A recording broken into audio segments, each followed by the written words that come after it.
there is something William has that Camilla has never fully understood. Not the records, not the insider, not the documented case, or the ultimatum or the systematic dismantling of everything Charles built for her.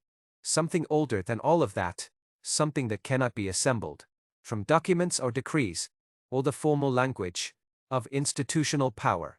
The specific, fierce, immovable quality of a man protecting his family, not the royal family, his family. Catherine, George, Charlotte, Louis, the people he comes home to, the people he is building a life for, the people who in the quiet, private, impossible to photograph spaces of his life are everything. And when Camilla, through whatever channel, in whatever form, with whatever intention, got too close to that circle, William did not issue an ultimatum, he did not arrange a confrontation, he simply locked the door, and told her clearly, in the only language he knew, she would understand. Access denied. To understand what William protected, you have to understand what Catherine's family means. Inside the royal family, the Middletons, Carol and Michael, James and Pippa, a family that entered the orbit of the monarchy when Catherine began dating William. At St. Andrews University, in the early 2000s, a family that has never been fully, comfortably, institutionally accepted by the more traditional elements of the royal family, and has never particularly needed to be, because what the Middletons gave Catherine, and through Catherine, to William, is something the palace cannot replicate, and has never been very good at providing to keep normality, the specific grounding, you are love and for who you are quality, of a family that existed completely outside the institution's machinery, where Christmas meant something, because of the people, not the protocol, where birthdays were celebrated, in the ordinary, warm, chaotic way, of any family that loves each other, where Catherine could be, even as she was becoming, the future Queen of England, simply herself. William has always understood this. He understood it when he was a student, falling in love with a woman who had a family that laughed at dinner tables. He understands it now as a father, whose children know their Middleton grandparents as warmly and completely as they know any other part of their world. And when something threatened that, he moved. Sources close to the situation describe a specific attempt. Not dramatic, not aggressive, not the kind of move that announces itself as what it is. Camilla, through the informal channels that she has always used most effectively, attempted to create proximity to the Middleton family's world, not directly, not in a way that would be immediately visible or obviously objectionable, in the subtle, managed, patient ways of someone who understands that access is built incrementally, that the invitation to a gathering, the connection through a shared acquaintance, the presence at an occasion where Catherine's family might also be present, are the building blocks of proximity, of the kind of access that, once established, becomes difficult to remove. Sources are clear about the motivation behind this move. It was not warmth toward the Middletons, it was the understanding that access to Catherine's family, to the people who formed the warm, private, non-institutional, the core of William's actual life, would give Camilla a channel into the world William has always kept most carefully protected, a way in, through the people he loves most, to influence, to information, to the private William, that the institutional William has always kept out of reach. The attempt did not go unnoticed.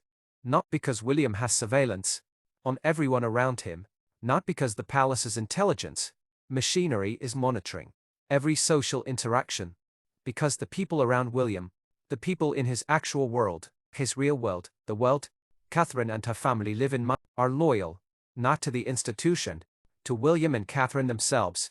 And when the attempted proximity reached the awareness of someone in that circle, it was passed to William, not dramatically, not with alarm. In the quiet, reliable, this is something you should know way of someone who understands what they are passing along and why it matters. William heard it, and sources describe his response as immediate, not the careful, strategic, let me consider the implications response of someone running through the institutional calculus. Immediate, the instinctive, non-negotiable.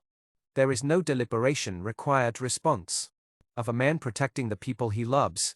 The specific mechanics of how William remove the proximity, are the most telling part of the story. Not through a confrontation, not through an ultimatum or a warning, or any of the formal, documented, leave a record channels that have characterized his other moves, through the social architecture of a life that he controls, the occasions where Camilla might have encountered Catherine's family, managed, structured in ways that created natural separation, rather than forced confrontation.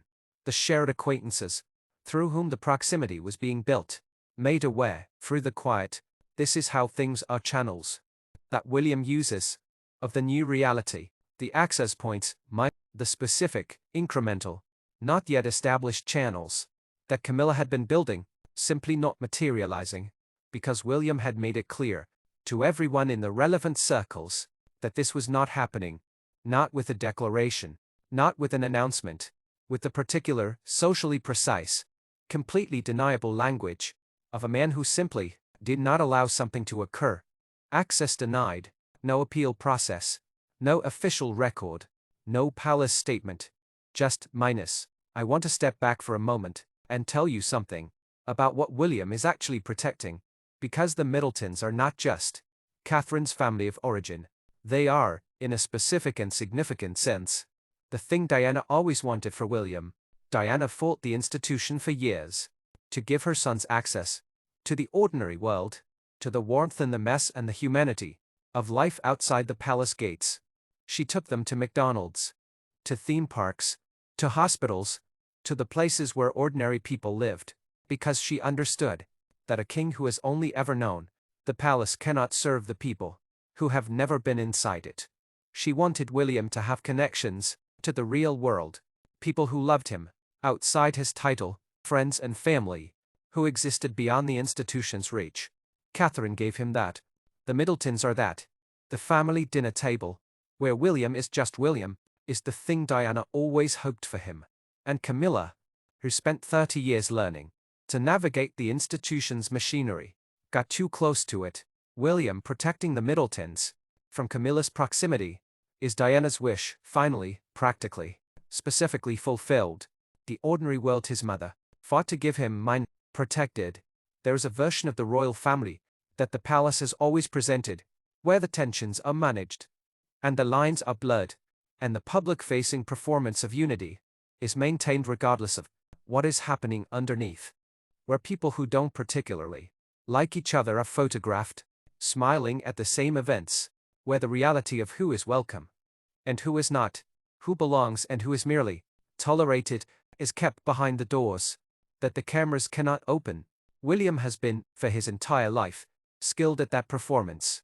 He performs it when he must, at the events and the occasions, and the ceremonial moments, where it is required, but when it comes to the people he actually loves, the performance ends, not with drama, not with announcement, not with the kind of visible, headline-generating confrontation that gives the palace something to manage, with the simple, absolute, completely unnegotiable quality of a man who has drawn a circle around the people who matter most, and will not allow anything inside it that he has not chosen. Diana drew that circle around William and Harry. For as long as she had, the institution spent years trying to open it. William has drawn it now, around Catherine, around her family, around the warm, ordinary, non-institutional world. That is the most precious thing the palace has never been able to give him. Kim and Camilla, who has spent 30 years understanding how to navigate the institution's machinery, found, in the end, that William is not the institution. He is the thing his mother always wanted the institution to become. And it does not have a door she knows how to open. Drop a comment. Do you think this is the most personal thing William has done to protect what matters to him? New video tomorrow. Same time. See you then.